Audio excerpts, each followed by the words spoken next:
Halo, balik lagi. Gue mau cerita mengenai pengalaman Galbay. Galbay udah jalan 1 bulan ya, dari mau jalan 2 bulan lah. Dari awal Februari, sekarang udah awal Maret, bulan puasa.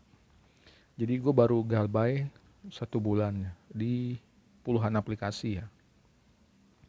Pengalaman gue aja sih ya, pengalaman Galbay awal di minggu pertama. Wah, di minggu pertama tuh udah kalut lah, stres. Galbay banyak aplikasi utang numpuk, takut ya, takut disamperin field collector atau DC debt collector, takut data disebar, takut apa, keluarga tahu, orang tua tahu, tetangga tahu. Nah, dah. Jadi di minggu pertama gue Galbay udah ada rasa khawatir gitu. Cuman kan lihat juga duit udah nggak ada, duit udah habis. Dibilang nggak ada bukan habis ya, maksudnya kalau untuk hitung-hitungan untuk makan 1 bulan tinggal duit itu yang tersisa, jadi udah nggak bisa buat bayar lagi ya. Terus udah itu di minggu pertama.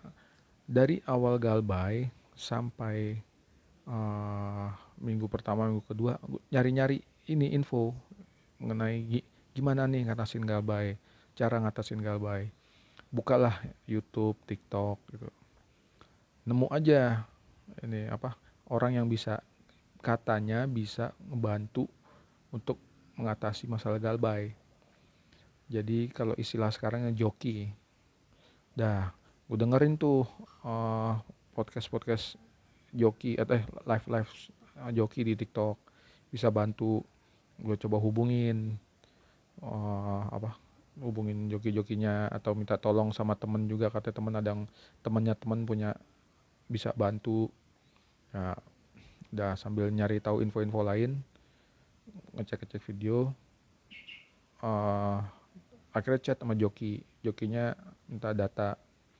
Cuman dari dalam gimana nih, sebenarnya sedikit ragu juga, apa iya ini orang-orang bisa bantunya gimana caranya, apa iya mereka mau bantu tanpa bayar gitu.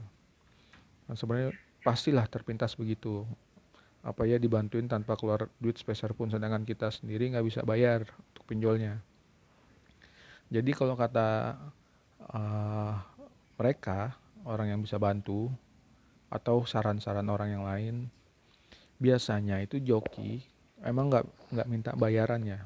Mungkin nggak tahu kalau yang lain, dia nggak minta bayaran, tapi dia menanyakan aplikasi yang masih ada limit limit penarikan uang kita gitu. Jadi tadi misalnya kita narik 2 juta, sedangkan limit kita itu ada 4 juta. Nah, jasa-jasa itu pinjol paling menawarkan bantuan bayarnya itu dari limit gitu. Kita suruh narik lagi, terus untuk pembayaran nanti data-data mereka yang ngurus, nggak tahu deh ngurusnya gimana. Entah itu mereka mungkin punya orang dalam atau bisa masuk ke situs websitenya gitu. Gue sendiri belum tahu ya, soalnya kan emang belum nyoba ya, belum nyoba menggunakan jasa mereka, masih cari info mengenai uh, pinjol-pinjol ini, apa, cara Galbay yang aman lah. Dah, dari situ gue masih nyari-nyari info ya. Nyari info di TikTok, di YouTube, sampai akhirnya gue nemu podcast RSPO. Apa ya Pak panjangannya, lupa, nanti nanti kita lihat deh. Jadi mereka tuh nyaraninnya kalau Galbay udah nggak mampu, ya udah nggak usah bayar, nggak usah pakai jasa-jasa joki yang tadi, nggak usah jasa-jasa perbantuan. Kalau kita udah nggak mampu ya udah nggak usah tambahin utang lagi, dengan resiko harus diterima. Ya mau gimana lagi, kalau nggak mau diterima ya bayar gitu. Kalau emang mau amannya, emang pasti gitu sih. Kalau memang pengen aman-aman aja pasti bayar. Cuman kan nggak ada uang juga. Jadi di podcast itu kebetulan saya sempat masuk ke podcastnya, cerita curhat gitu panjang lebar. Ya udah akhirnya dari situ itu minggu kedua ya udah mulai nerima, ya udahlah, pasrahin aja, kan kita semua punya Tuhan ya, ya pasrahin aja sama Tuhan. Kalau emang ada yang datang, kita samperin, maksudnya kita ketemuin, kita ngomong. Kalau ada ancem-ancem di WhatsApp, di telepon, katanya sih diabaikan aja. Maksudnya diabaikan, WhatsApp nggak usah dibales, chat ya chat nggak usah dibales, telepon nggak usah diangkat, biarin aja. Itu kan cuman menjatuhkan mental kita aja nih sebagai yang peminjam ya. Sedangkan untuk uang sendiri pun nggak ada ya. Jadi coba kuatin ini, bukan kuatin iman juga, kuatin mental maksudnya. Kuatin mental buat nerima semuanya. Kuatin, jangan mau kalah sama ancaman-ancaman. Toh katanya itu tuh hanya ancaman, bukan berarti nggak terlaksana. Paling kalaupun terlaksana, mereka kita ketemu juga nggak segalak yang diancamkan gitu. Kalaupun mereka sampai main fisik, itu kita katanya bisa melaporkan ya, melaporkan tindakan mereka itu.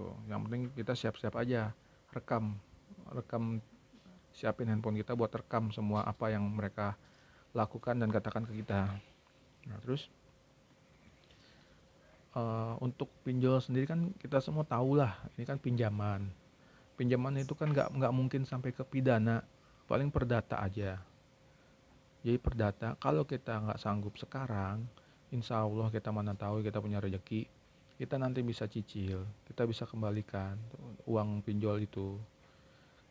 Saya juga sempat nanya, saya punya teman yang mungkin dia ahli di bidang hukum ya. Katanya kalau buat pinjol, kalau kita punya uang, kita tuh kalau niat pengen balikin, kita bertulis surat, kirim surat ke mereka. Entah itu email atau surat tulisan tangan ke kantornya, cari alamat di aplikasinya. Kita sanggup bayar berapa, dicicil berapa kali gitu. Nanti katanya sih bisa lah. Harusnya sih bisa, semua peminjam, jasa peminjam harusnya bisa. Nggak ada peminjam yang nggak mau nerima iktikat baik kita, yang sebenarnya dengan mengembalikan pokoknya aja kan mereka udah nggak rugi ya.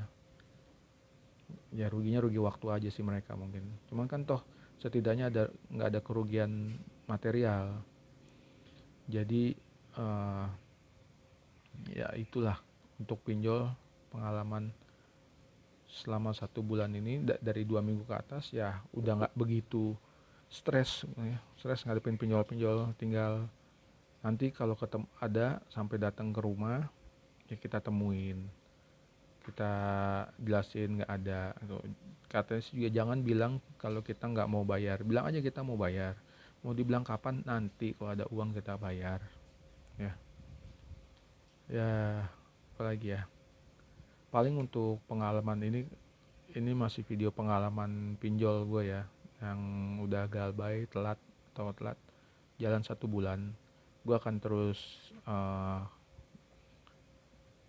kasih perkembangan mengenai pinjol yang gue alamin ya di video gue selanjutnya. Ini hari ini gue curhat dulu aja masalah galbay yang udah berjalan 1 bulan. Ya itu aja sih cerita gue. Nanti kita sambung lagi di video yang lain ya. Oke.